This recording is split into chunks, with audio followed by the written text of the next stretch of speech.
అనకాపల్లి జిల్లా యలమంచిలి మండలం జాతీయ రహదారిపై రేగుపాలెం జంక్షన్ వద్ద గురువారం రాత్రి ఓ ప్రైవేట్ ట్రావెల్ బస్సు అగ్నికి ఆహుతైన ఘటన కలకలం రేపింది.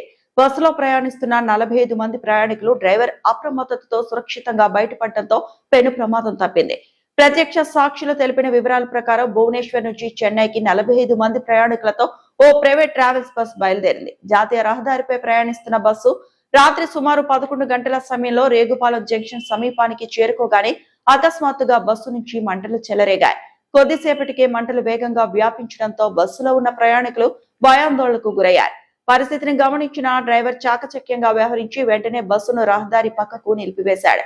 దీంతో ప్రయాణికులందరూ హుటాహుటిన బస్సు నుంచి దిగిపోయారు. క్షణాల్లోనే మంటలు బస్సు మొత్తం వ్యాపించడంతో పూర్తిగా దగ్ధమైంది. సమాచారం అందుకున్న పోలీసులు, అగ్నిమాపక సిబ్బంది సంఘటనా స్థలానికి చేరుకొని మంటల అదుపులోకి తీసుకొచ్చారు. అయితే అప్పటికే బస్సు పూర్తిగా కాలిపోయింది. ఘటనలో ఎలాంటి ప్రాణ నష్టం జరగకపోవడంతో పెను ప్రమాదం తప్పింది. బస్సులో మంటలు చెలరేగడానికి గల కారణాలపై అధికారులు దర్యాప్తు చేపట్టారు. సాంకేతిక లోపమా, ఇతర కారణాలు అనే కోణంలో విచారణ కొనసాగుతోంది.